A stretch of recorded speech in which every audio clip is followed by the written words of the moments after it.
All right. We are live. This is Watching the Watchers, a live show that we do here. My name is Robert Gruler. I'm a criminal defense attorney in Scottsdale, Arizona.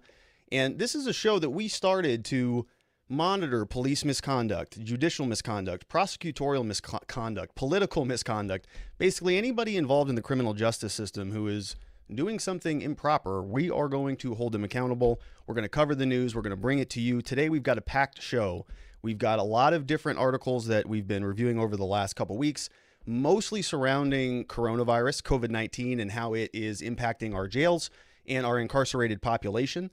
We're also going to talk today to a woman who's running for county attorney for Maricopa County Attorney's Office in Arizona, and her name is Julie Gunnigle. So she's going to join us today at about 4:30, so about half an hour from now. I've spoken with her. It's been a long time, and of course, the whole world has changed. So I'll be very curious to see what her thoughts are on this entire situation. So she is joining us at about 4:30. And then finally, of course, we would never let you end the night without our favorite segment, everybody's favorite part of the show, the Bad Popo segment. And we have some seriously bad Popo that we're going to cover today. Faith and I were talking about it before the show started. And wow, we've got some pretty gross stuff that we're going to talk about.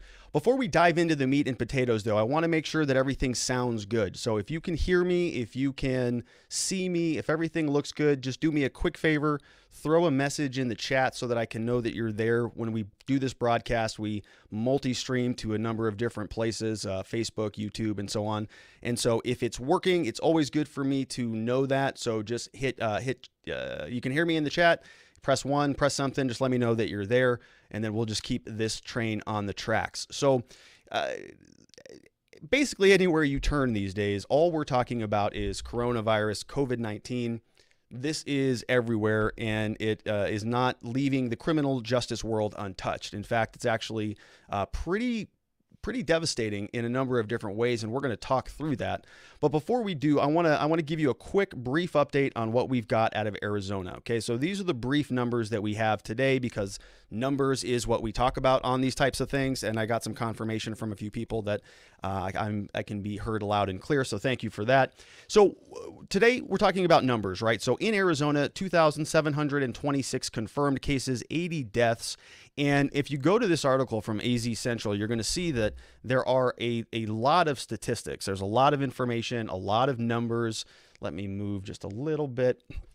Yeah, that are covering sort of a lot of the data that we have. So 51% of the cases are men, 49% are women. People aged 20 to 44 make up 39% of positive cases, followed by 45 to 64, and so on and so forth. So you've got some really good demographics here. We have some really good data, but what we don't have are numbers from a lot of our other facilities. Specifically, I'm talking about jails and prisons. So in Arizona, there's something like 48 or 50 different facilities that house different inmates for different reasons and for different at different stages in their case. Some people are put into, say, for example, a jail, 4th Avenue jail, right after their arrest. Other people have already gone through their cases and they've been sentenced, so they're going to a prison, jail versus a prison. And so we do have some numbers on what's going on in our jails and our prisons, but not a lot. And so I want to show you very quickly this little document that we got from the Arizona Department of Corrections, the Rehabilitation and Review Plan. And you can see here that their plan is essentially just to kind of update us. It's a strategy update, but there's not a lot of strategy happening in this document. So here's what they are saying. So Arizona Department of Corrections, they run our prisons, and they are officially calling themselves Arizona Department of Corrections, Rehabilitation and Reentry. And they've been notified that 2 inmates have tested positive for the coronavirus. And, you know, we suspect that the numbers are probably a lot higher than that. They do get into some of the testing numbers that they have here, but the first inmate was housed at a community hospital since March 27th. So they took the inmate and they took him out of custody and brought him to a hospital. And he was found positive, even though he was tested twice negatively. So they also were notified of an inmate who tested positive at Marana, which is kind of a really small town in between Phoenix and Tucson. And there's been a number of different people who had, you know, close contact with that person. And right now we have a total of 2 inmates in Arizona facilities. They're both receiving appropriate medical care at their current locations. Now, that's just 2. And this is where this becomes an issue, because we're going to look at some other states and we're going to see what happens. Where is this going? So we know that the way that the coronavirus spreads is sort of exponential. It's logarithmic in a way. You've seen a lot of the charts on the internet and on the news channels where they're taking these you see this curve going up dramatically. It's because, if one person has it and they touch or come into contact with 10 people every day, and they're transmitting it to those 10 people, and each one of those 10 infects another 10, then that's exactly a logarithmic scale. I mean, it's going up exponentially.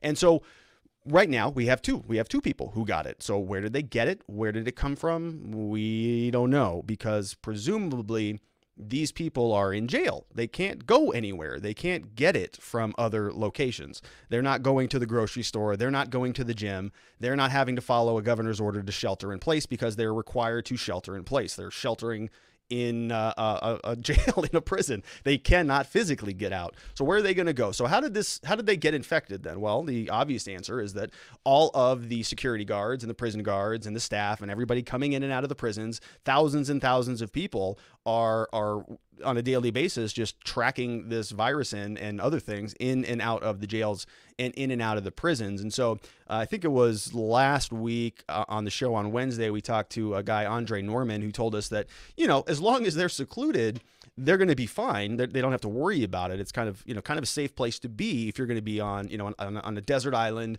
in the middle of nowhere. You're sort of necessarily isolated and away from other people. So prisons, that's kind of a good way to think about it in theory. But the idea is that at some point, somebody inside is going to catch this thing. And that has happened now in Arizona and a number of other states. So what are they doing about it? So of the more than 42,000 inmates, 60 have been tested, only 60, 48 have tested negative, 10 are pending, and 2 are positive. So those are the numbers. Now, if those 2 inmates had it, we can suspect that it's going to have been sort of incubating, and it's going to spread throughout the remainder of that one jail. It's just a matter of time. It's inevitable before we have a full-blown infection in our jails, in our prisons, anywhere that people are being housed by the government. So obviously that is a concern. Here's what they're doing. They are saying that they're managing infectious diseases by taking proactive measures to reduce the risk of the spread in the inmate population. They're following CDC guidelines. They're communicating with staff and inmates about how they can reduce the risk of contracting or spreading COVID-19.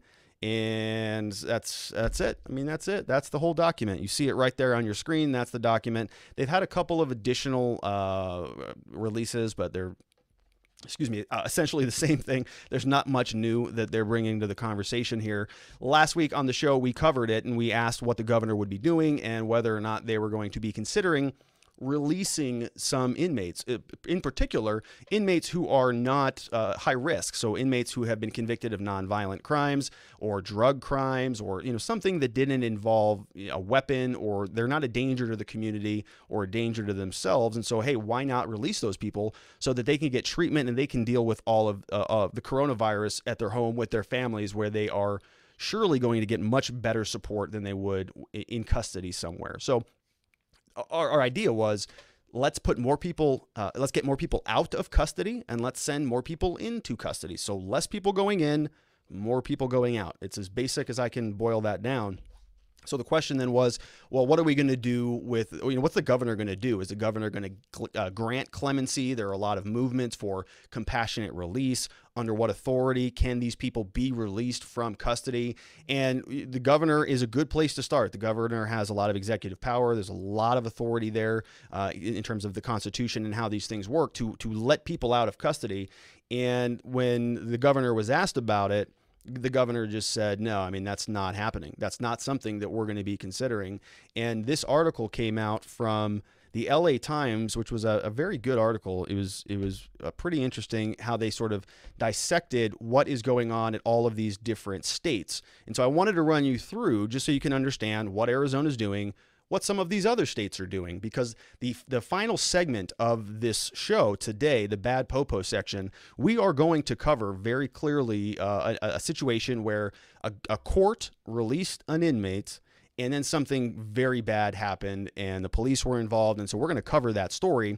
But here's what I want you to consider. What is happening? What are the different states doing? Who's being released? Who's not being released? What is the best strategy? When we think about being a part of a country that has 50 different states, it's kind of a cool experiment. Sandra Day O'Connor, I think, was the judge who wrote this in one of her opinions. I think it was her. Somebody can correct me if I'm wrong, if they're listening, but she called states individual laboratories of democracy, because states can do things differently from one another.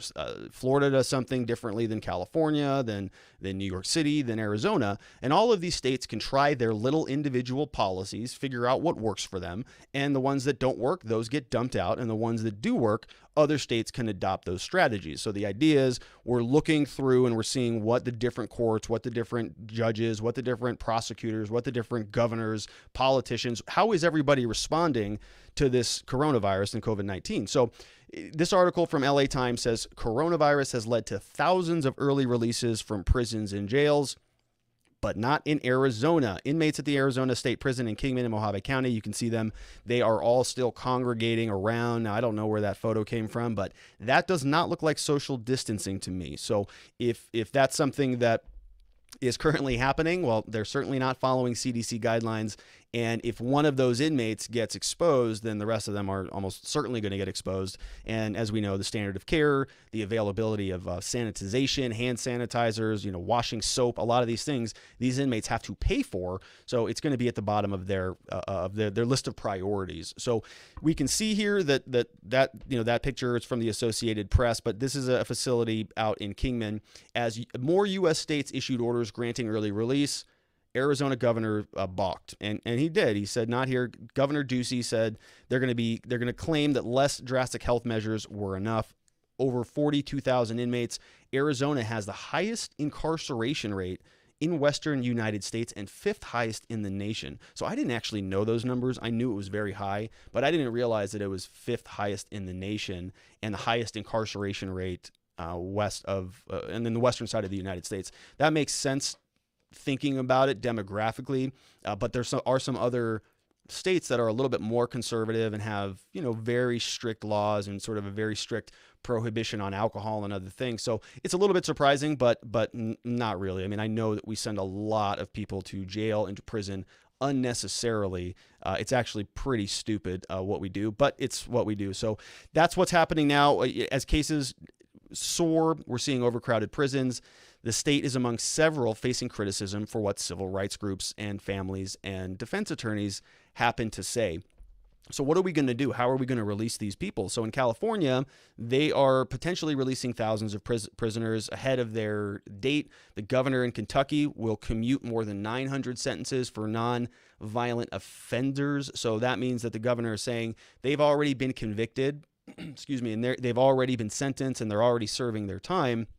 While they may have 3 years or 5 years or 10 years left on their sentence, we're actually going to pull them out. We're going to terminate that early. We're going to ask that they be released prior to the end of their sentence, which I think is a reasonable thing. There are alternatives. New Jersey is releasing at least 1,000 people from county jails, while in Ohio, the jail population, we just got a subscriber. What's going on? Thank you for that.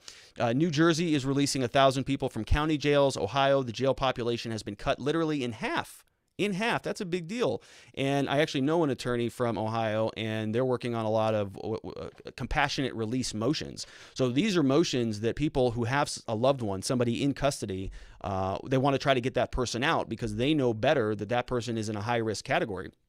That person is somebody who potentially could die. And as I've mentioned sort of ad nauseum on this show, going to jail, being sentenced to jail only should cover what the sentence was. Shouldn't mean that you go in, get sort of thrown to the side, left to deal with your own medical concerns, and then die as a result of the coronavirus. That's not what the sentence was. That's not justice. That's not equity. So we need to make sure that of course, is not happening. And so some of these states are taking those types of actions.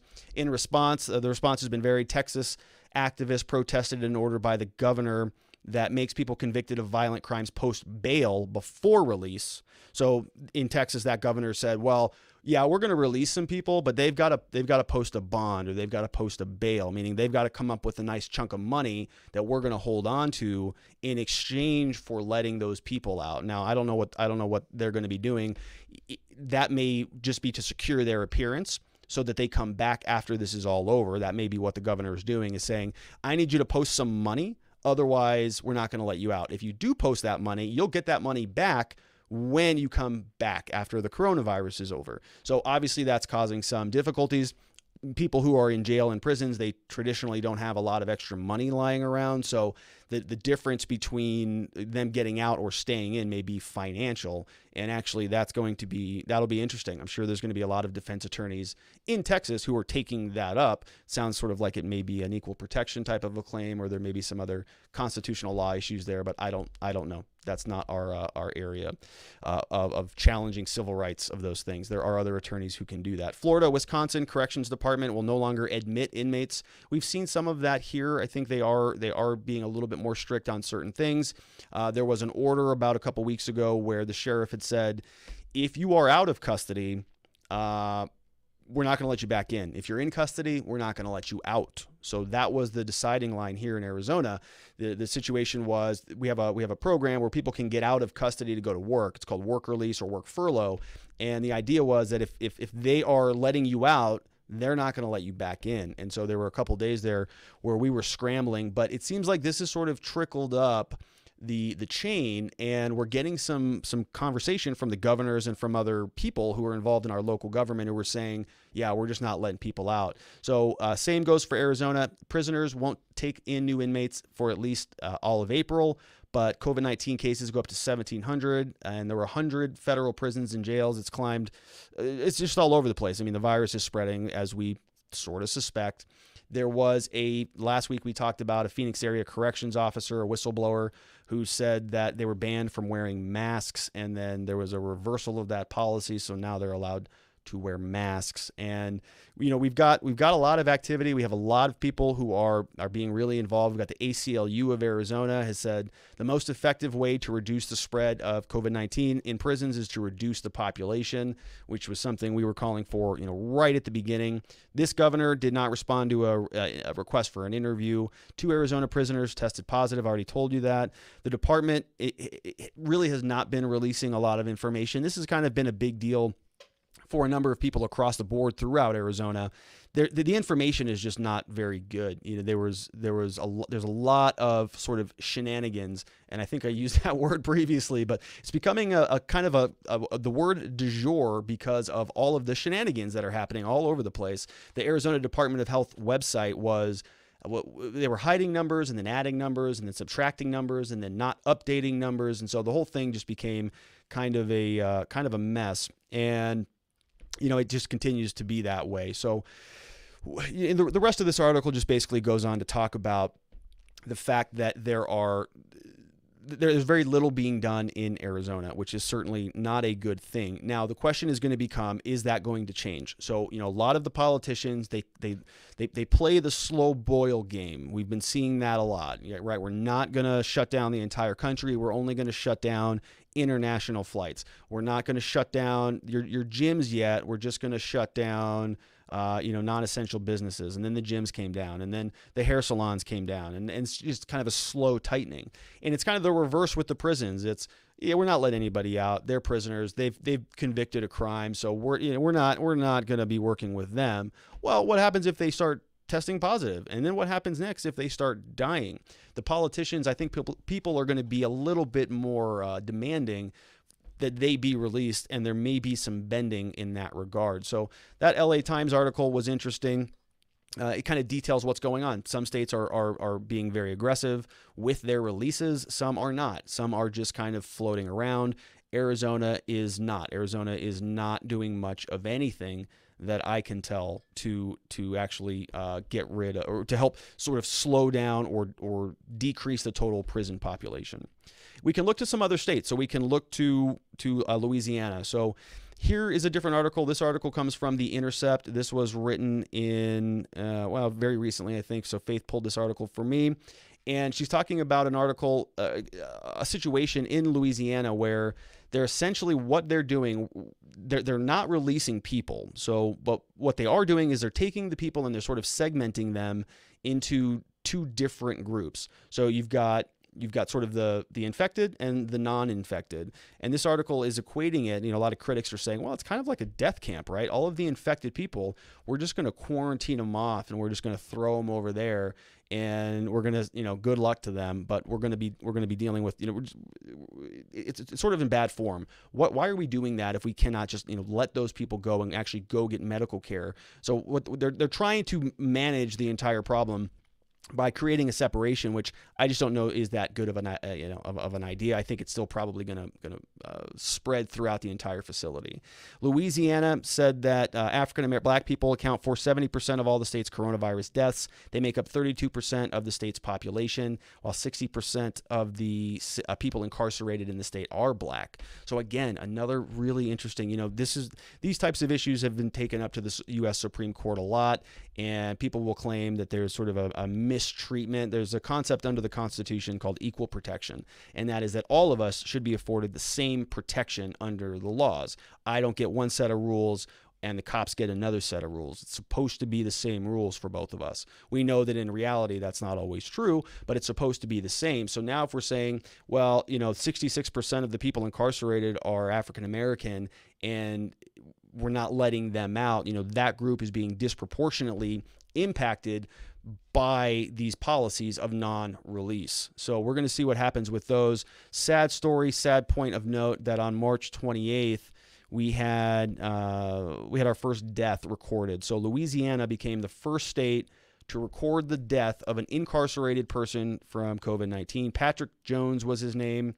He was 49 years old, and he was serving a 27-year sentence for a non-violent drug offense. 27-year sentence for a non-violent drug offense. I mean, if that right there doesn't, open some eyeballs as to how screwed up the system is. 27 years for that. He died at FCI Oakdale, a federal prison that has since recorded 4 more COVID-19 related deaths. So it's just going to, I think, keep going pretty consistently. We're going to continue to see more and more deaths. To date, Louisiana has more than 14,867 positive coronavirus cases, which is considerably more than we have here. I told you at the beginning of the show that we had 2,700 cases. So they're about 7 times further along than we are, and now we can kind of see what happened. People are dying, and that is going, I think, to increase in speed, especially if we're not adjusting some resources. So another good article from The Intercept. They have some very interesting stories on that site. They do some pretty good journalism from our perspective, at least. There was another article from The Intercept, and this one was also very interesting. So, well, let me back up. So there's one point I wanted to say here.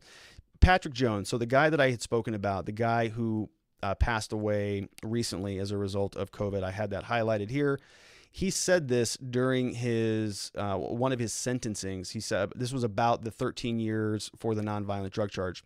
He said, "I feel my conviction and my sentence was also a punishment that my child has to endure also, and there are no words for how remorseful I am. Years of I'm sorry don't seem to justify the absence of a father or the chance of having purpose in my life by raising my child. My child having his own experience of raising his own child would validate my life and give meaning to my existence in the world, because his number 83582-180 has 0 meaning, and it's just a number." And I thought that was very powerful. This is something that we talk about very frequently. Patrick Jones submitted that letter in light of everything that we have going on in the world. And unfortunately, the judge denied that request. So he wanted to be let out previously because of his condition. He knew he was sort of at high risk.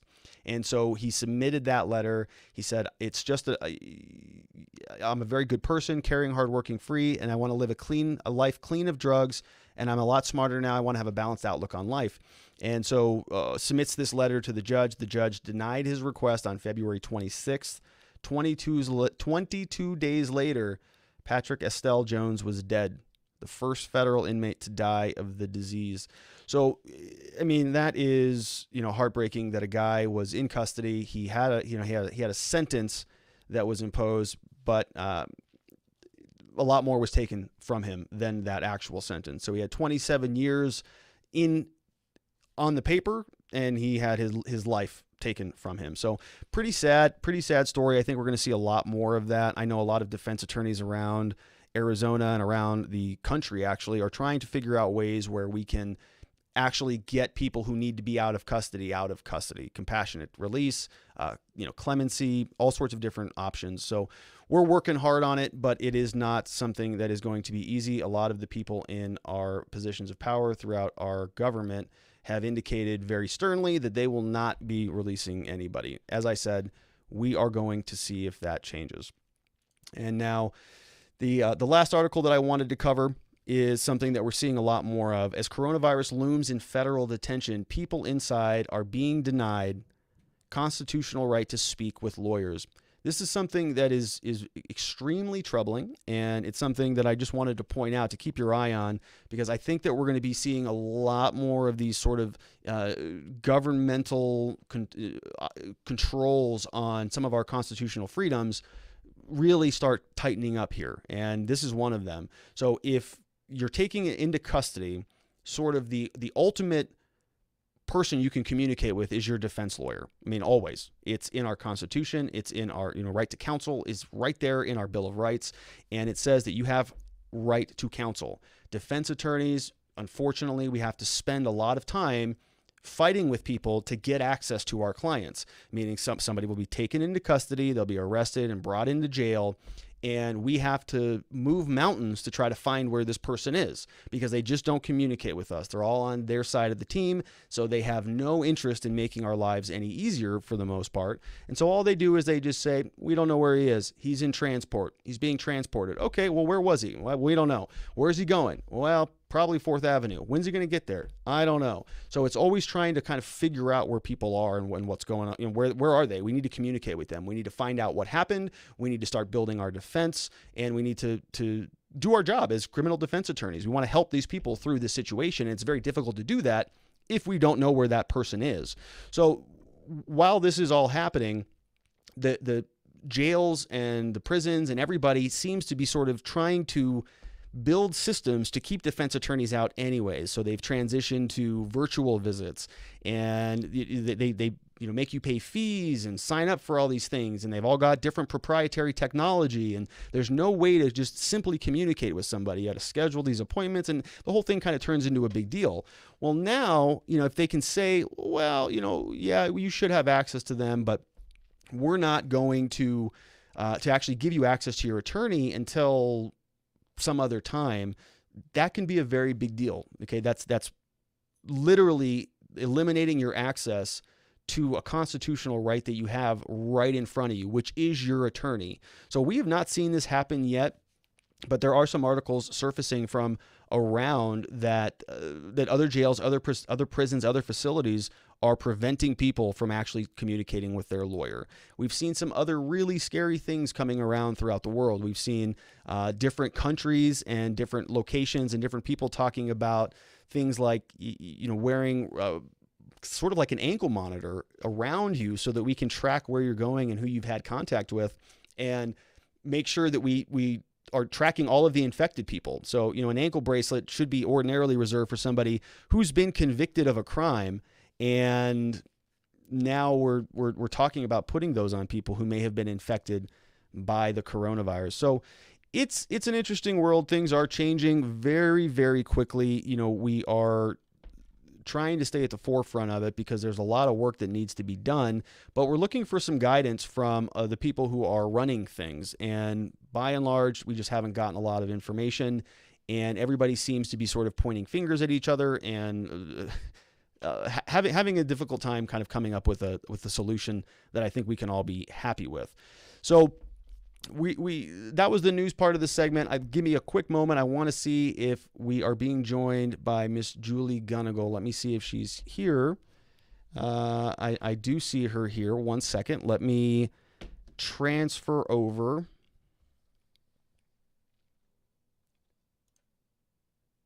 All right. So let's do just a quick check. Julie, are you there? Can you hear me? I can hear you. Can you hear me? I can hear you. Thank you for being here today. How are we doing in quarantine life? You want some honesty? It's crazy around here. I have three little children, a husband who does supply chain management for hospitals, and am working in the practice of law in addition to running a campaign that needs to reach 4.4 million people. So it's crazy. How are Yeah, you?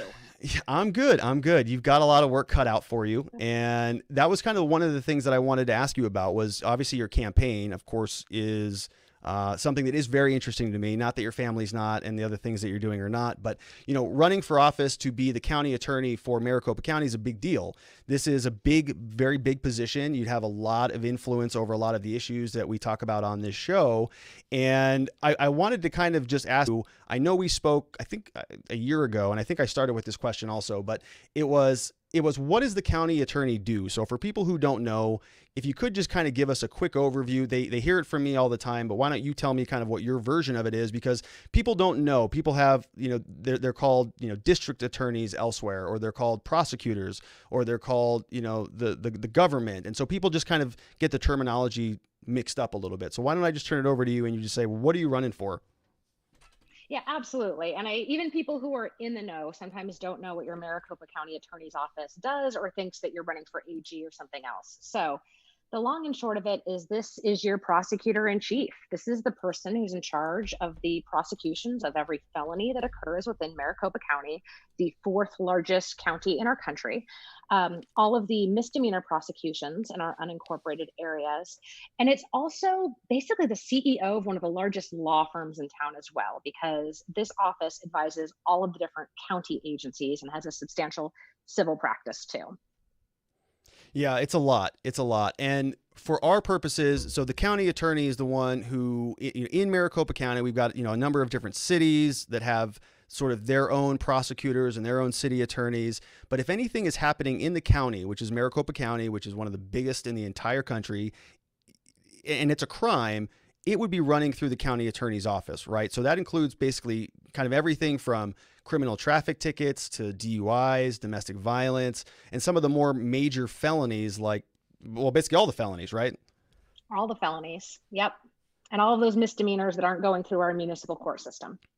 Yeah, and so you're running for a position that has the ability to impact thousands of people. I just was, and I don't know how long you've been on the show, but we've been talking about some of the issues that we're seeing in the jails and the prisons, and my kind of chief complaint was that I don't see a lot of uniformity from the people who are in charge. I don't see a lot of direction or guidance. So currently we've got, our current county attorney who I really haven't heard much from on a lot of this stuff. We've got Governor Ducey, who is, kind of made a very bold statement, or his spokesperson did, that they're not doing anything on any of this stuff. They're basically going to hold him in. And I could be wrong on these. You may have heard something new, so please feel free to correct me if I'm wrong on any of that stuff. But what's sort of your take on the landscape that you see, and what should we be doing? Well, I think this really points to how little leadership we have. And full disclosure, I watch your show even when I'm not a guest. Thank you again for having me. Um, I am disturbed at how little leadership I see, how little transparency. And I think this really creates an opportunity for people who believe in things like evidence based practice and value based leadership to move forward. So you're right. What we've seen from the governor is less than nothing. It's been almost a complete denial, not just on releasing those who are at risk of contracting COVID. And keep in mind, just on the state side, 42,000 people will go to bed in an Arizona prison tonight that are put there by a state authority or a county authority. Um, they themselves have identified 6,600 people who are at risk for contracting this virus, and the attorneys who oversee those prisons through different federal settlement agreements have said that that's probably a big underestimation. So when this virus hits, and it sounds like we have our first two cases, it will run like wildfire through these areas because, as you so rightly point out, You can't social distance when you're in prison.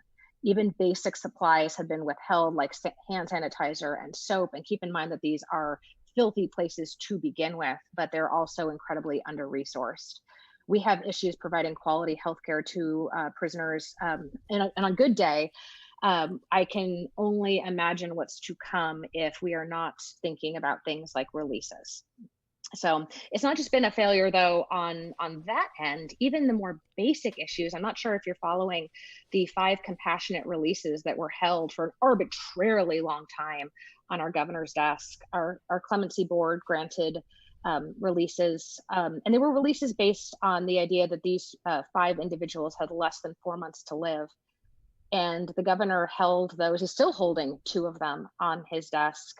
One person was released last night and died with his family within hours of his release. So we've seen a lack of leadership there too. Yeah, it's very sad. And has he indicated what he's doing with that? I mean, I heard it from his spokesman. I have not heard a reporter or somebody ask him a pointed question about what are you doing here, man? I mean, this is not. I understand his principle. I understand his politics. I understand his base and the idea that you got to be tough on crime and all of it. I get it, but this is not the time for that, in my opinion. But has he indicated what the rationale is for that? Well, I don't know if you followed, Jimmy Jenkins has been just stellar in keeping everybody informed on this. And the most recent reports that he had from the family of Gail Larissa and Douglas Fields, who are the 2 individuals who are still waiting, is that the governor, in a more or less form 1-line email, said that those cases are still under review. I don't know what takes, especially in the case of Douglas Field. This is a man who developed a lump on the side of his face while he was in prison, and was repeatedly denied healthcare until it turned into a malignant tumor that he is going to go home and die from. Yeah. And our governor can't be bothered to sign his release paper so we can go home and die with his family. Yeah. I don't know what the excuse is. That seems like a lack of intestinal fortitude and leadership to me. Yeah, I really don't know. I really don't know what it is, and it's going to be interesting, because my point was, I think it's going to get a lot worse. I think we have our 2 cases, and we know where they were, and we know that they have it, and we know that it's going to spread. And so once the water starts to boil a little bit more fervently, I'm curious if there's going to be any policy changes. But that's ultimately for them to figure out. What would sort of your vision be? So, they talk about this thing being seasonal, right? And so I think the primary for your position is it in August? It is. So you've got the primary, and then we've got the general election, and then you would take office probably sometime in January. That's right. That's right. And so if this thing's seasonal and we start to see, if it come back up at some point in time, if you're county attorney and you are the one who can turn some of the dials and say, this is what we need to do to review these cases, or, defense attorneys are submitting motions to the court to get these people out, the prosecutor's office has an ability to reply to those motions and say, well, we object or not. Where, what does kind of your policy look like under those circumstances? Yes. So the way that those sorts of releases happen is under 31-233, we have an ability, and it falls ultimately under the discretion of the director of the Department of Corrections Rehabilitation. But the prosecutor does have a big say. And in my view, she is not using her bully pulpit. The most that we have got from this prosecutor is a statement today that she made on KTAR that it is her policy that nobody should be in jail or prison unless it is absolutely necessary. And respectfully, are we allowed to swear on this program? You swear away. It's bullshit. Yeah. Because that is the job of a prosecutor, no matter whether or not there's a crisis or not. What this prosecutor should be looking to, not just to make sure that those cases that come in are only those cases that absolutely, for the case of public safety, need to be in prison.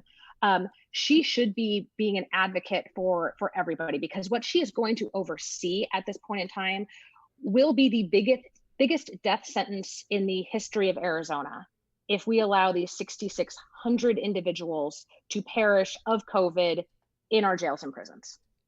Yeah, He and needs to do more. I've railed against that multiple times. I mean, people, the whole reason the justice system works is because there's an understanding that there's some equity that is supposed to happen in there. And if you're going to be sentenced to 5 years or 10 years in jail or prison, that doesn't mean that you go, you get kind of swept to the side and you get killed. It's not a life sentence. It's not a go in there, but if you catch corona, sorry, bad luck. We'll try again next time. I mean, that's not it. And if you're not taking leadership here, that can really, I think, undermine the entire sort of trust in the entire system. Exactly. And I mean, let's talk for one hot second about why people are in prison in Arizona. 6.5% of those who are serving terms right now are serving terms for marijuana related offenses. I was the first candidate in this race to come out and say that we are no longer going to be prosecuting those sorts of crimes. And I think that's not just the right thing to do from a moral standpoint, it's the economically best, thing to do as well. So keep in mind that those who are being exposed, 6.5% of them are being exposed for an offense that isn't an offense in almost a majority of jurisdictions around our country. Yeah. When you look at the other offenses, I know that you're looking at about 2/3 that are drug possession offenses. And if you were to take those out to drug motivated offenses, as you know, how we prosecute addiction in Arizona, yep. You'd be looking at almost 90% of everyone who is incarcerated. That's what they're there for. It's not murder, rape, and robbery. It's drugs. I know. I know, it's crazy, and I'm watching the different places where people are being released, and I don't see mass chaos in the streets. I don't see cars being burnt. And, there's a couple stories of like some people looting, small businesses and things, which is probably going to happen anyways. I don't think there's any way that you can correlate that to somebody being released from custody. But the idea that we're going to be releasing these people and there's going to be mayhem on the streets and everything's going to be burning down is lunacy to me. I mean, these people are going to go home and spend time with their families and try to help them through the situation. Yeah, absolutely. And I mean, and take that one step further, right? I was just on a call with some of the ACLU attorneys who brought up the point of like, who should be released? When we look at risk, what are we really talking about? And I think it's really important that we talk about release, that we're not just replicating the same kind of race-based disparities that we see in incarceration, right? And who actually is least likely to reoffend? Well, it turns out it is those who have been held the longest. And sometimes it's those who have had a violent felony in their past, but it's long since in their past. They see the lowest rates of recidivism. So I'm with you, coupled with the fact that in times of crisis, we actually see crimes drop. I know we're headed into a recession. And when we head into a recession, there's a few things you can also expect. You can expect increases in domestic violence because of the stress that families are placed under. And when they're placed under that stress and social isolation, it's going to be particularly difficult. We can also expect to see in the coming months increases in drug dependency because that happens. And last, we can see people who are going to take financial advantage of this situation. And we're already seeing the grifters move in to target our seniors and who see this as an economic opportunity. And if I had all of the resources of the Maricopa County Attorney's Office behind me, those would be the priorities of the office, not, the continued incarceration of those who are addicted. Yeah, and that's a great point. And I was going to ask you about that because what I envision kind of happening is once we start to slowly open everything back up and people start, doing the things that they used to do, I fully expect sort of a rubber band, kind of a slingshot reaction from a lot of the people. So right now, we're a criminal defense law firm. We are a law firm that would be going up against the prosecutors in your office should you win the election. So, just so people are clear about that dynamic, we keep very good numbers on the new filings and things, and we're seeing a major dip in the new filings. I mean, the police are not making arrests. Or maybe they are, but they're not filing the charges. The county attorney's office has not been filing things. It's been very slow. We've seen literally just a chasm of any new, criminal activity going on. And again, I have not seen anything, burning down. People aren't out there murdering each other. People are just calm. They're just calm. They're staying at home. They're doing what we're supposed to be doing. When things change and all of this stuff comes back out, I fully expect that there is going to be a very big increase in crime or arrests or criminal activity. People getting arrested, not necessarily for crime, but a lot of the officers are going to be very, itchy. They're going to want to get back into the swing of things, and we're going to see sort of the pendulum switch the other way. And I fully expect that a lot of these people are going to be charged with drugs and alcohol crimes because, as you mentioned, we're in the middle of a flu or of a virus, a coronavirus, but we're really causing a mental health, catastrophe in a lot of ways for a lot of people. And those people are going to be the first ones, in my opinion, caught up in the criminal justice system. So how do you deal with them? Yeah, I mean, the way that it ought to go and the way that it goes in other areas that don't have the incarceration problem that we've chosen to invest in. And let's be clear about this. This is a choice to engage in over incarceration. And why are we not seeing, how did you put it, mayhem in our streets? It's because, the 20 years of research that we have on over incarceration, it turns out that it's true. You actually destabilize communities when you over incarcerate them. You cause more crime by jailing and imprisoning people than you can prevent. Once you hit that tipping point that we hit, thousands and thousands of people ago. So what should we be doing? We should be prepared with diversion programs that work so that we make sure that everyone who wants that second or third or fourth or fifth chance, who is committing a possession crime or an alcohol crime for no other reason than addiction, can get the help that they need. Not only is it the morally right thing to do, it's the economically responsible thing to do. We know that those programs are far less expensive to run and far more effective than jail and prison. Yeah, I wanted to ask you about that. When I'm trying to kind of decipher why a lot of our leadership has been so absent away from the wheel. Some of it is financial, I think. You had mentioned there's 42,000 people who were sleeping in custody tonight. That costs a lot of money, right? The government pays that. And so can you talk a little bit about some of the financial incentives that you're seeing that you find problematic or not problematic? I mean, because you've got 42,000 people who are being housed. If you release them all, or release a good portion of them, or the 60% or whatever numbers that you mentioned earlier, we said we identify these high risk people, we leave them out.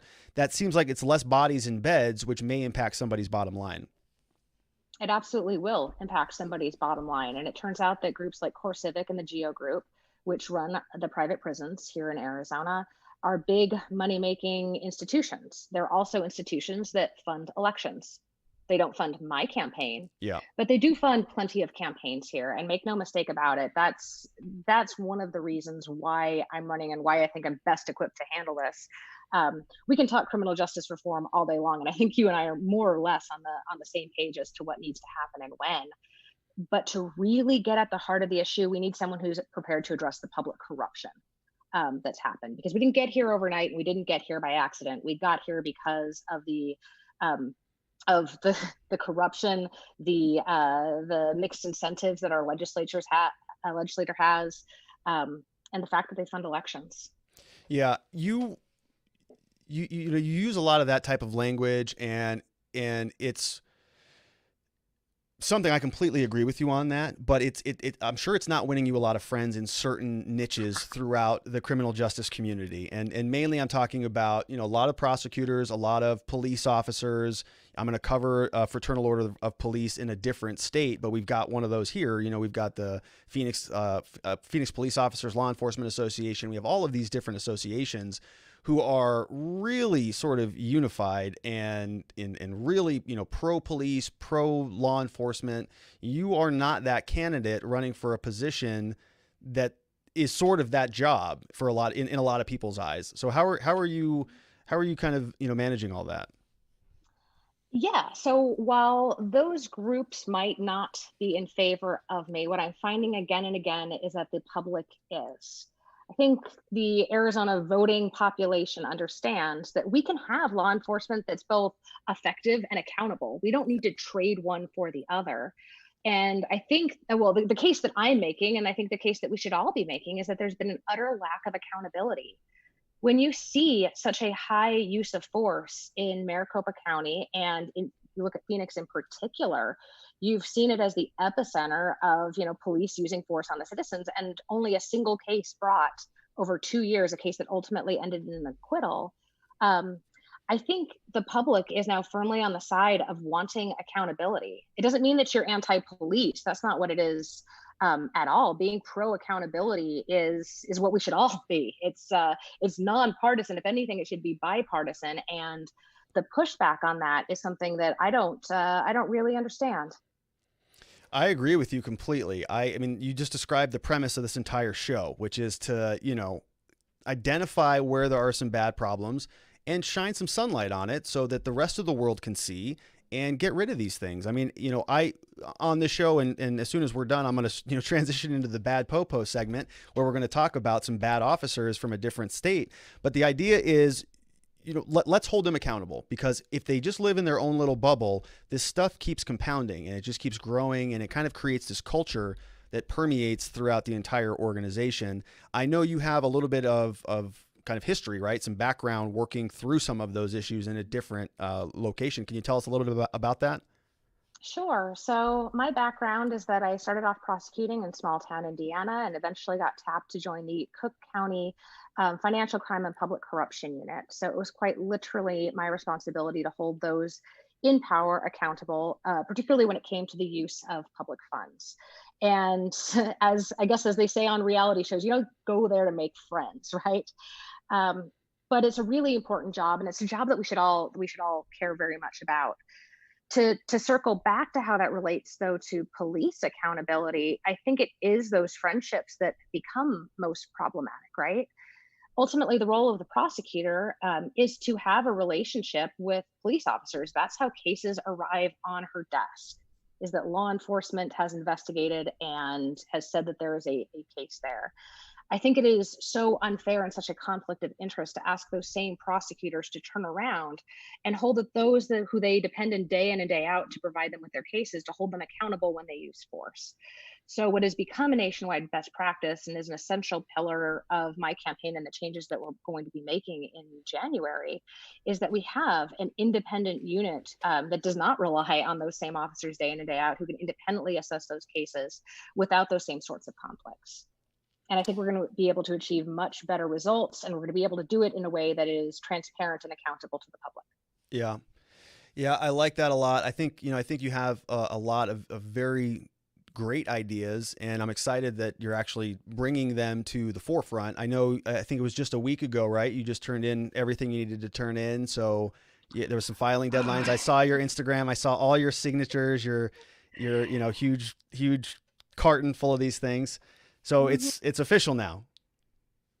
It's official now. I hope you let me brag for just one hot Go second, for it. because that was such a labor of love and such a testament to what we're building, right? Lots of candidates pay for their signatures. You've seen the guys in front of the library with the big paid petitioner Yeah. badges. We didn't do any of that. We brought our message to the people, and the people really showed up for us in a big way. Your county candidates needed over 6,000 in-person on-paper signatures to even make the ballot. And I am so proud to say that we did it with almost 150 volunteers, and it was a true volunteer effort. So coming soon to a ballot near you. That's awesome. Congratulations on that. That's super exciting. How is it running a campaign in the middle of all this stuff? I mean, campaigning is, you're out, you're speaking to crowds, you're shaking hands, you're kissing babies, you're doing all of the campaign, political stuff. We can't do any of that right now. So how are you managing that?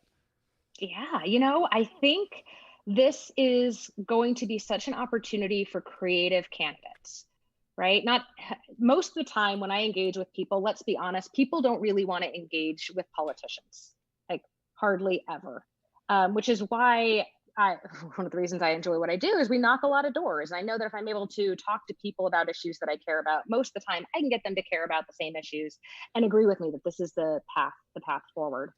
So what have we been doing? We've been doing a lot of Zoom. We've been doing a lot of constituent communication. I'm reaching out. We're doing a lot of phone banking.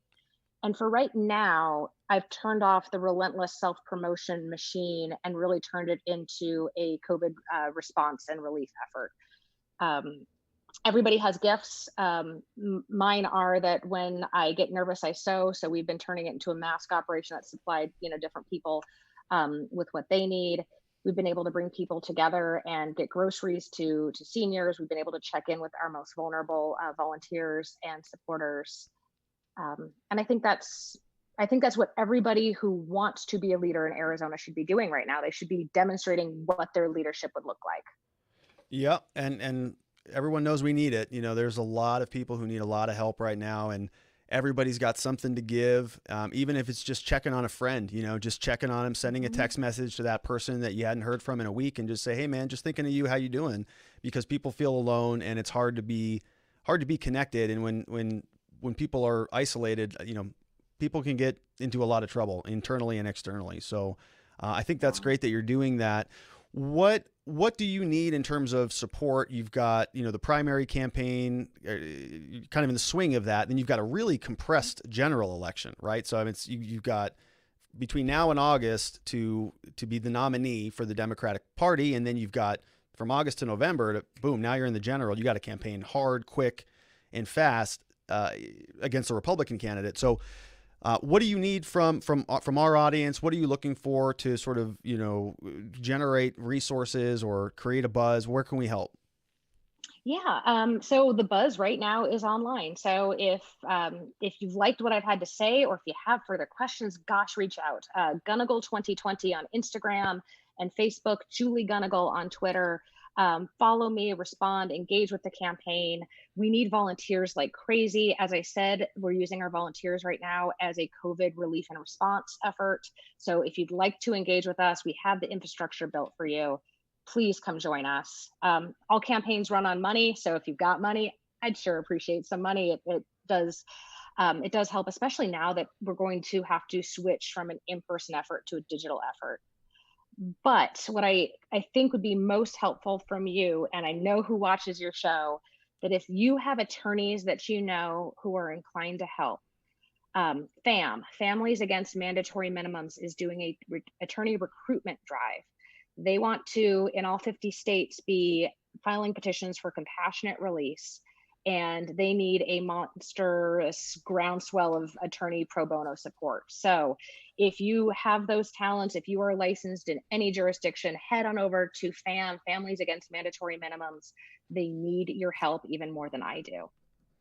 Yeah, I've never even heard of that cause. So thank you for bringing that up. Mandatory minimums is something I rail about all the time. And I do this talk where I go into treatment centers. I haven't done it recently, but mandatory minimums is something that is a big question that a lot of people have. So I appreciate you bringing that up. And then we've got your website is gunnigle2020.com. Of course, money, volunteer, anything you can do to help Julie would be much appreciated. Julie, thank you so much for coming on the show. I know you're busy. I'll let you get back to your quarantine, and we'll stay in touch as the campaign continues to develop. Thank you. It's so good to see you. Stay safe. You too. Bye-bye. Bye-bye. All right. So that was Julie Gunnigle, and she is running for the Maricopa County Attorney's Office, which is a big position. It's a big job in Arizona, and she's got her campaign in full swing. I really enjoy speaking with her. I think she's got a lot of good ideas, a lot of ideas that we don't hear much about. There are a lot of politicians who it's kind of the same thing every election cycle. They get up and they say low taxes and more freedom, and the other person gets up and they say we want more healthcare and more disposable income or whatever it is. They've got their talking points. Julie's a little bit different than that. She's got some good ideas, exciting new ideas. I think some changes that are sorely needed throughout Arizona. Now, I've spoken with her a couple times. I've reached out to other candidates who are running, just haven't gotten a lot of feedback from them. You can imagine why, right? This is kind of a difficult show for the person who's going to be the head prosecutor to come on. I try to be nice. I try to be affable and friendly and, not do the gotcha thing or, come down too hard on anybody running for office, because I just want to have a conversation, get their perspective, try to understand them a little bit. I fully expect to be working with somebody who's in that office at some point, so trying to be understanding of it. But again, we're out here calling out prosecutors, we're calling out police, we're calling out judges and anybody else involved in the system, including prison directors and anybody who's a part of the problem we're going to call out. So for somebody to come on the show and say, happy to be here, let's talk, is kind of a stretch. But Julie, to her credit, she comes on the show, so check her out. Julie Gunnigle, and her website is gunnigle2020.com. justicereform.com. So thanks again, Julie, for coming on the show. Now, we are about to do what is everybody's favorite part of the show. The segment is the Bad Popo segment. Bad Popo. Okay, I say this all the time. We've got a lot of bad people out there masquerading as good people. These are police officers, these are politicians, these are judges. And what we want to do on the Bad Popo segment is make sure that there is some accountability. Call them out. What happens too often is these cops, they get into trouble, they do something wrong, they engage in misconduct, and nothing happens to them. They just get a little slap on the wrist and they get reassigned somewhere, and everything is kind of swept under the rug. Everything is forgotten. So we're not going to allow that to happen today. We're not going to allow that to happen here because, of course, we are watching The Watchers.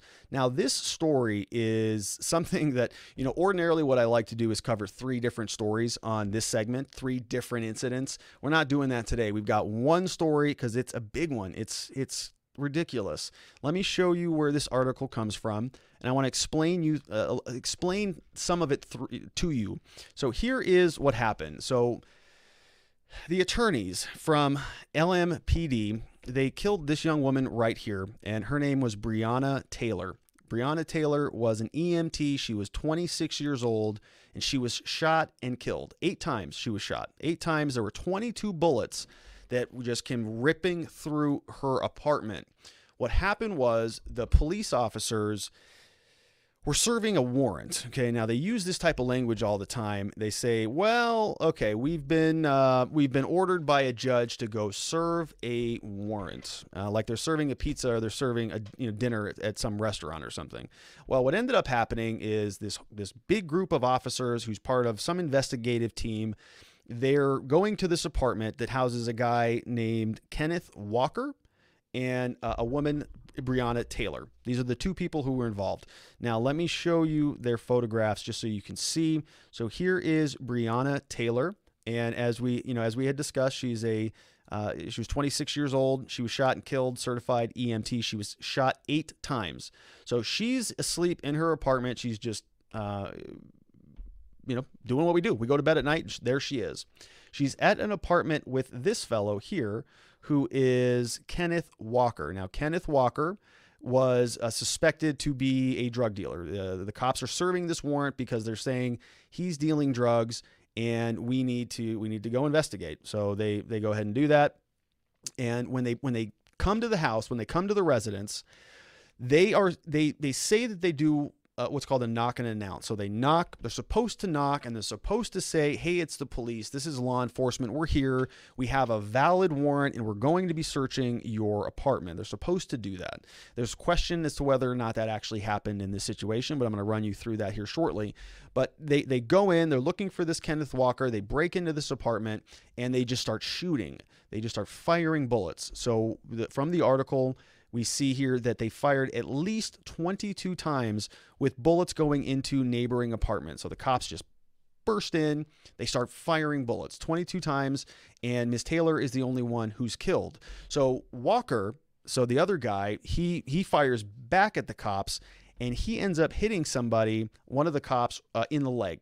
And so it's this guy. So Walker fires the gun, or fires back, because people are breaking into his home in the middle of the night or super early in the morning. He has no idea who they are. And so he fires back. So what happens is he hits this officer in the leg. So John Mattingly gets hit in the leg, and he's going to be fine. He's going to go and have surgery, and he's going to recover. He's going to be great. So he's shot. Now, there were a lot of other officers who were there. We have this fellow here. His name is Detective Miles Cosgrove. You can see him right there. He's with Louisville Metro PD. And then we also had another detective there, Brett Hankinson. So we've got these 2 guys who are there, and they're part of this raid. They're part of serving this warrant, and Breonna gets killed. Okay. So what happened here? How does this all work? The police are going through their story, and they're saying that they had a warrant. They suspected Breonna and Walker and Kenneth Walker of both being drug dealers. So they get this warrant, and they take them in. They go and serve them on this house. Well, when they go in there, they start firing their bullets. They learn there are no drugs there. There's nothing on the scene, and they just leave. This all happens back in March 13th. So we've got Kenneth Walker. He's got a dead girlfriend. Brianna was killed, and he gets arrested because he shot back at the cops. He's now charged with attempted murder of a police officer. So he shoots that cop in the leg, and they're saying that he's attempted to murder him for defending himself in his home. So he gets arrested. He goes into custody. This all happened on March 13th. We get a judge who's, in light of everything that's going on out of Corona, okay, we've talked about multiple times, we want to get people out of custody. This is something that I've explained on this show for a long time. We want less people going in. We want more people going out. And so this guy is taken into custody for attempted murder of a police officer. They post a bond of a $250,000 cash bond, meaning he has to post that amount of money or they're not even going to consider letting him out. So they post the bond. So anyways, 250 grand. Basically, the judge is saying, we're not letting you out of custody. You're not getting out. Nobody's got that kind of money. He's probably not going to be able to get a bail bondsman or anybody to put that up for him. So he's going to stay in custody.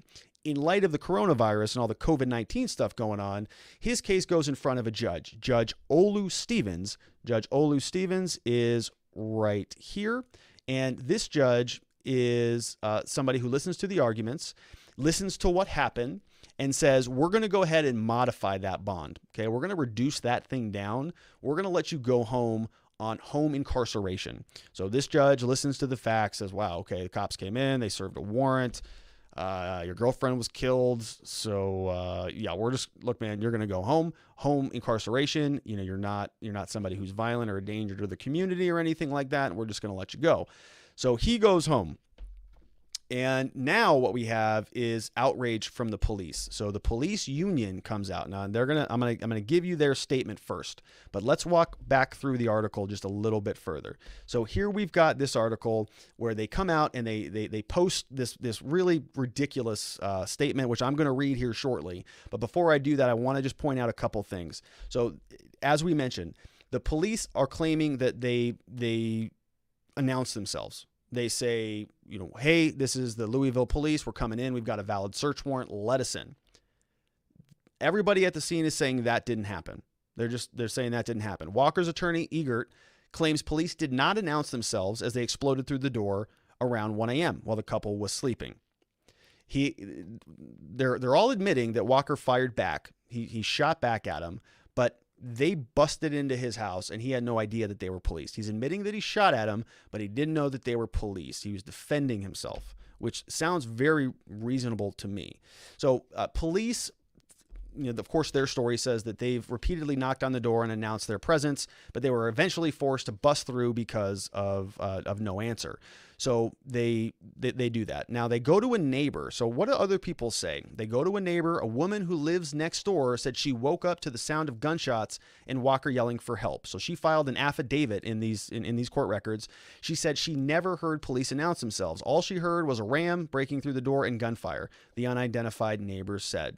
So Walker goes to the judge, and the judge and presents his case through his attorney, which is a guy named Egert, and they file this motion. They say, hey, we got to get him out of custody or ask for a lower bond. They say he played football at Valley High School. He attended Western Kentucky University, and he only has a DUI. He only has a DUI on his record. So this is somebody who's been connected locally to the community. He's been there essentially, it looks like his entire life, Valley High, Kentucky U, and he's never really been in trouble before. He had a DUI, but that's it. He's got no prior drug records. He's got no dangerous crimes, no assaults, no murders, nothing like that.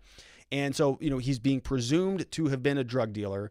The cops come to his residence, break in, they kill his girlfriend. And when we're looking through some of the facts, we're trying to figure out, what happened here? Why did this happen? We can't find much information out about it. The cops say one thing, Kenneth says another thing, the neighbor says another thing. Well, what about the body cameras, right? I mean, every cop has body cameras these days.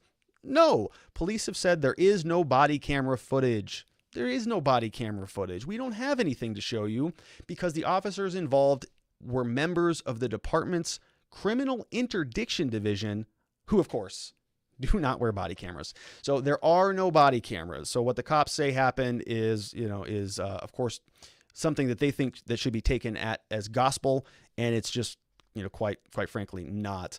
There was another part of this story where they're saying that the Walker was not the target of the search warrant.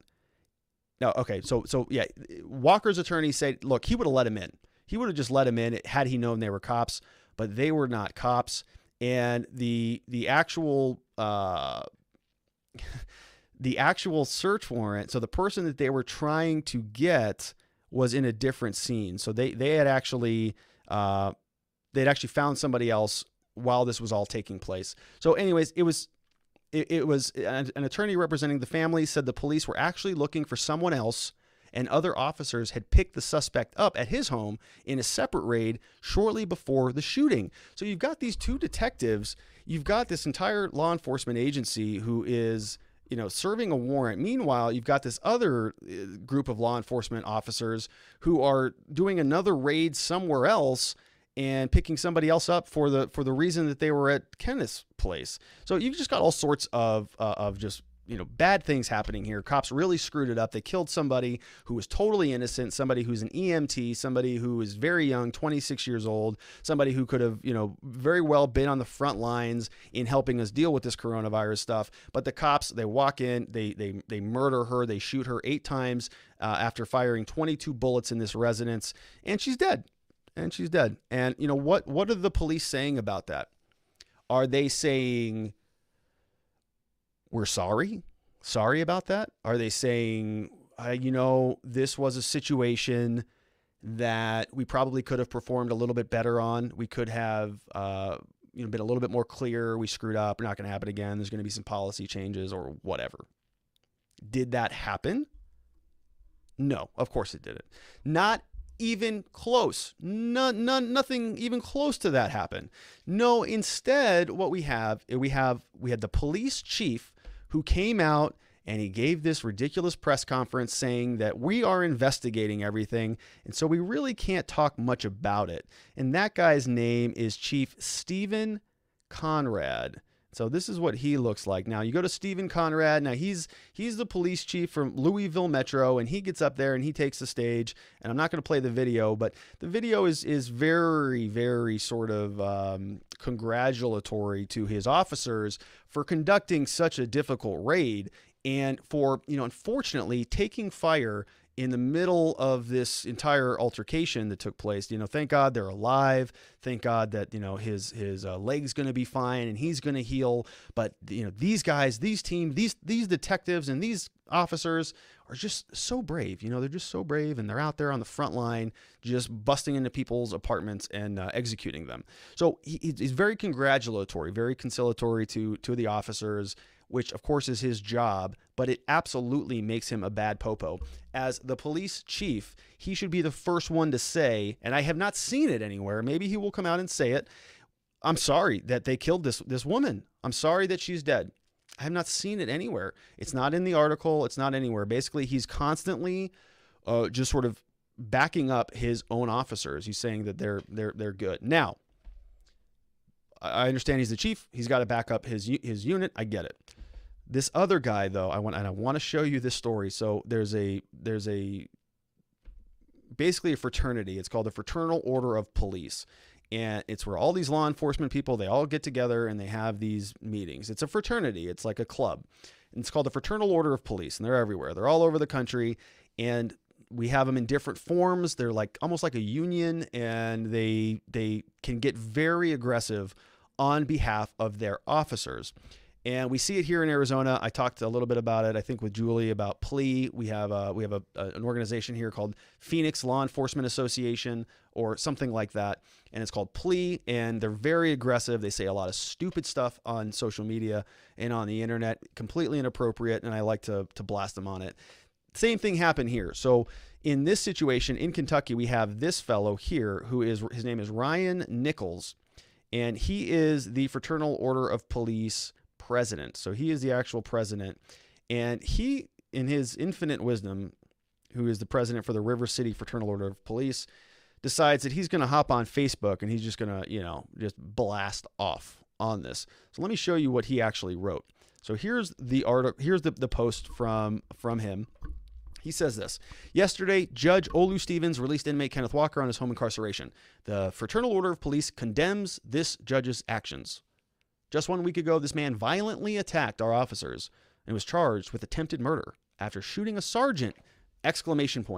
Not only is this a threat to the men and women of law enforcement, but he also poses a significant danger to the community. LMPD officers put their lives on the line every day protecting the citizens of this community. Judge Stevens' actions are a slap in the face to everyone wearing a badge and places our community at risk of further violence. While we understand the current needs of our local corrections facility, we must sound the alarm now. Home incarceration was not designed for the most violent offenders. I call on the public to condemn the actions of Judge Olu Stevens and support your local Louisville Metro police officers and protect your community. Ryan Nichols, President, River City Lodge 614. So that's what he wrote on Facebook.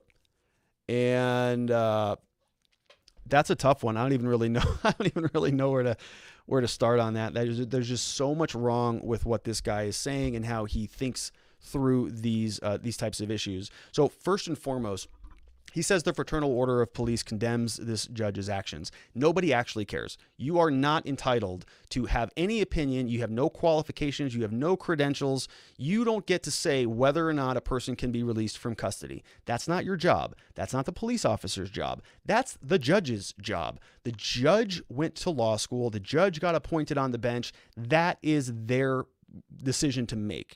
This judge weighed the facts. This judge sat down and said, look, your officers busted into his house and you claimed that you knocked and announced and that he knew that you were coming in and he fired back at you, which in many jurisdictions is perfectly legal. I don't know how that is in Louisville, but if somebody's breaking into your home and you fire at them because you're afraid for your life, because you're in danger, because somebody is breaking into your house in the middle of the night or early in the morning, and you fire back to protect your own well-being, sounds pretty reasonable to me. I'm not sure what a jury would do with that, but I don't think it would be, if you got a fair jury, I think it'd be pretty obvious. Anybody in that position would act much the same way.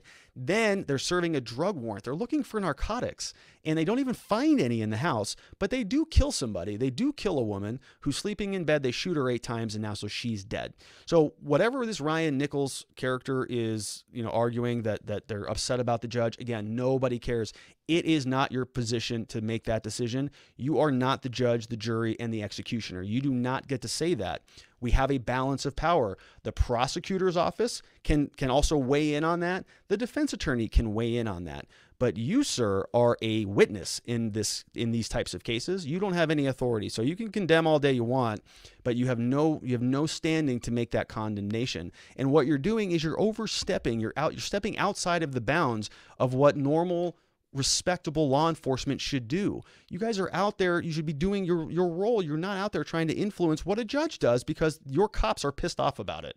It's insane. So he says, he was charged. This man violently attacked our officers. You broke in to his apartment.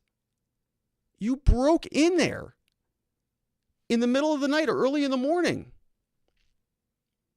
You attacked him. And he defended himself. So he shot back and he hit one of your officers. You killed his girlfriend. And so if there's any violence at all, it's your people who started it. So don't call him a violent offender. It's not appropriate. He was charged. He's not only a threat to the men and women of law enforcement, but he also poses a significant danger to the community we protect. He hasn't previously. He had a DUI. But he's got no history of other prior, dangerous offenses. If cops come breaking into his house, maybe he gets violent, rightfully so. I wouldn't blame him. If cops broke into my house and I didn't know there were cops, I would be very inclined to do the same thing, as would anybody who wants to protect themselves or protect their family. Judge Stevens' actions are a slap in the face to everyone wearing a badge and places our community at risk of further violence. I couldn't disagree more. Ryan, I actually think that you are the bigger danger to the community here than Kenneth Walker was. Your people have killed more people than his people have. So you're a bigger danger to the community. Kenneth was just sleeping in bed, and there were no drugs to be found anyways. Now, more from this story may come up. These guys may manufacture something or try to spin this in a different way, because this is really bad politics. This is really, really disgusting. Home incarceration was not designed for the most violent offenders. Agree with that. But this guy isn't in that. He's not one of them. Your people shot and murdered somebody. You killed somebody. And now what you're trying to do is backpedal. You're trying to create this false narrative that this guy's a lunatic animal who's just shooting cops for no reason, and that this judge is being a terrible judge and a threat to the community by letting this guy out. That's not the facts at all. You guys broke into his place. He fired back, and now you're trying to spin the story because you just literally killed somebody. I'm sure there's going to be a civil suit against that. All of those different cops, you guys should all honestly be completely ashamed of yourselves for doing that. He's condemning the actions of the judge, and he's asking the public to condemn the actions of the judge and support your Louisville Metro police officers and protect your community. I would love to see the exact opposite of that happen.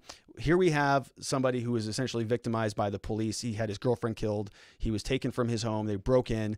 Neighbors didn't hear anything. The police all claimed that they did everything by the book. I have a lot of doubt about that. And there's no body camera footage. This guy fired back. The prosecutor came on and said, this just shows you how much everybody is sort of in conjunction, in cahoots with one another. You take this prosecutor, and the prosecutor in that article that I was showing previously mentioned something about the fact that, this is what it is. We're going to continue to charge this guy for attempted murder, for just firing back at cops who came in, didn't even kill the guy.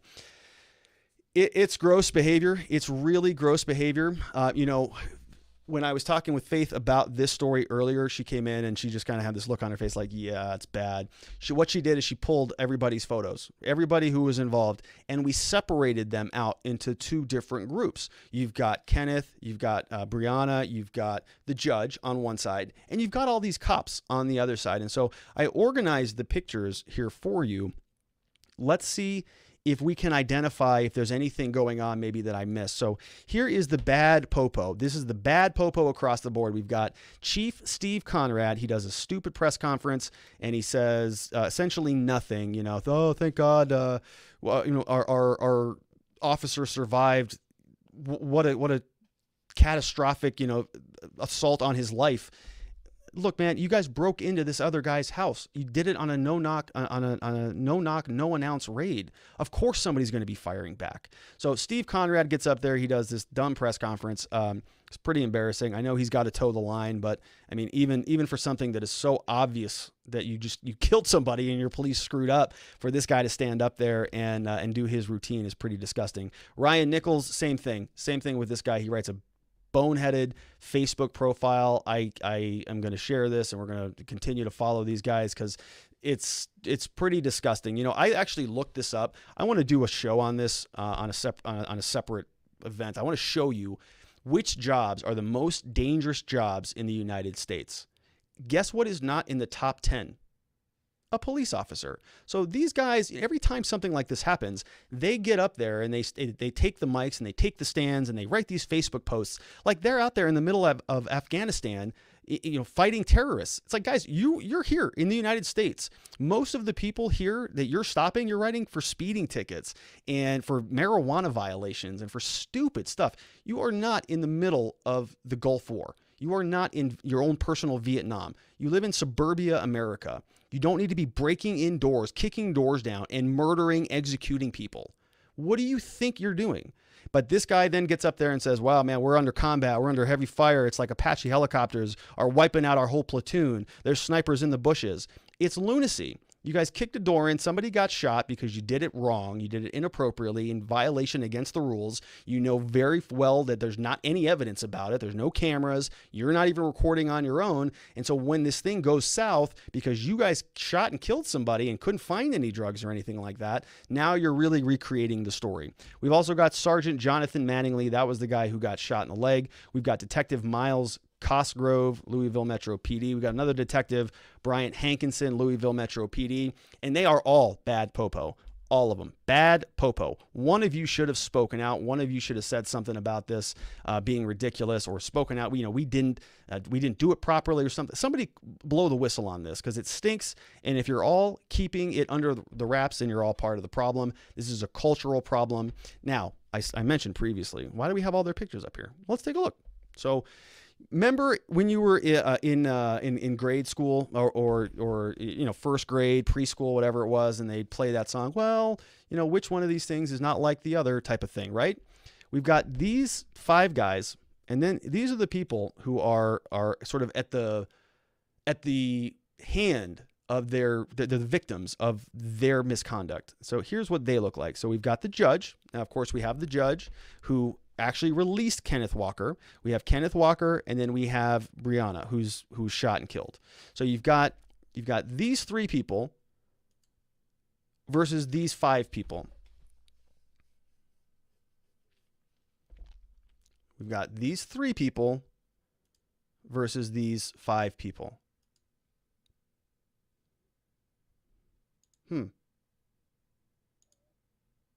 Well, I don't know. I don't know if there's anything there that you may have noticed that may have caused some of this mistreatment, misconduct. I don't know. I am not the first person to get out there and shout racism. I'm just not. But when you see stuff like this happen, you really have to ask yourself, what is going on here? Why is this happening? It's Kentucky. I've never been to Kentucky, as far as I know. I don't know much about their demographics or their politics, but you've got this stuff going on. You've got a dead person, and you've got these police who are circling the wagon to protect themselves. And that's exactly what they're doing. They're on Facebook. They're trying to change the narrative from the fact that they broke into somebody's house and killed a person. They don't want to talk about that. So they're going to take the stage. They're going to take the stand. They're going to be out there, and they're just going to rewrite what actually happened. They're going to rewrite it.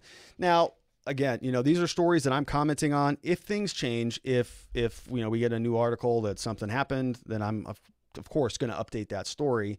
And any of these guys are welcome to come on the show. I'm happy to talk to any of those 5 guys, or any of anybody that I spoke about ever on the show. You're welcome to come on it. I'm happy to have an open and free conversation with you. If you wanted to maybe shed some light on what actually happened, or if you have a different perspective, or if you want to, just hop on here and tell me that I hate all cops or something like that, you're welcome to do that. I'll be here and I'll listen to you. But I don't think that you will. I think that you guys really, really like to hide behind the shadows. You've got your blue line, you've got your circle that you live within, and a big part of the reason we do what we do here is to make sure that we're opening up that circle. We're calling you out. We're bringing some attention to the things that you do that are so wrong. I would really like to see some more pressure on this story. I think what's probably going to happen is these cops are all going to get swept under the rug. The story actually says that everybody who was involved has already been, reassigned. Let's find it. So down here they say the officers involved in the shooting, including Detective Miles Cosgrove and Detective Brent Hankinson, they've all been placed on administrative reassignments. That's exactly what I'm talking about. Every time we come on this show, I mention the fact that these guys, they do something horrendous and then they just get reassigned. No big deal. It's ridiculous. All right. Well, that's all the content that I had. Let's run through the chat and let's see if there's any questions. This is a live show, but I don't have time to look around at all the different questions as we come in. And so let's see if there are any. Somebody asked a couple comments. So we've had a couple comments. Sounds good. Prisoners have the right to be safe. I agree with that. And Julie Gunnigle mentioned that as well. The right to be safe, it's part of an agreement. It's part of a contract. When you say that you're going to be going into custody, you have to sign a plea agreement. So if I commit a crime and I go through the process and I don't want to have a trial and I want to just make this whole thing go away, I have to sign what's called a plea agreement. It's a deal that I take, I sign it, and I accept it. In that plea deal, it says you're going to go to prison for 3 years or for 5 years or whatever it is. and I'm entering into basically a legal contract. I'm going to say I'm going to exchange a portion of my life by going into custody, and that's going to repay the debt that I have incurred as a result of my harm to society. So it's an engagement. Remember when quid pro quo was kind of the term du jour of the day? It's kind of that. We're saying we're going to give you up some of my life in exchange for that. You're going to clear me of all my wrongdoing, and I'm going to be able to reacclimate back into society. That's philosophically how it should work. It doesn't work like that. So when you've got people who are going in and they're being just completely abandoned and they're being swept aside, they're not getting the treatment that they need, that is a big problem. They're being asked to serve a sentence that's much more serious than what they originally agreed to. And we as a society have an obligation to protect our justice system, to protect the foundation of this institution by saying that when these violations are happening, we're taking the system out of a state of stasis. It's not working anymore. And when it stops working, people are going to lose trust in it, and they're not going to want to engage in it. And so the entire system of justice actually becomes less effective. It doesn't work as well because people aren't engaging in it. And why should they? If we're just going to, ask them, and we're going to say, look, we have to take you into custody. This is a sacred thing. You're going to give up some of your rights, but we're going to promise we're going to take care of you, and we're going to let you back out into society after your time has been completed. Do you believe me? Do you trust me? Okay, great. Come on into custody. If we can't make that same level of assurance to people, why would they ever show up to court? Why would they? Why would they ever go into custody? The very foundations of the justice system are going to be it's going to be very problematic. So that's all that I've got for everybody today. I appreciate you tuning in. Now, I want to remind you that this show is every week, once a week, Wednesday nights, 4 p.m. Arizona time, which is 4 p.m. Pacific, 7 p.m. Eastern. We're going to come back next week. We're going to keep bringing you the news, talking about what is happening in the criminal justice system. I fully expect it to be more coronavirus news because that's really the only thing that's happening right now. But as soon as that subsides, we'll dive into some more interesting issues. But this is basically as critically as important of anything. And so we want to make sure that we're focusing on that. We're going to have continued interviews scheduled. We're going to keep bringing you, interesting people to talk to and hear from.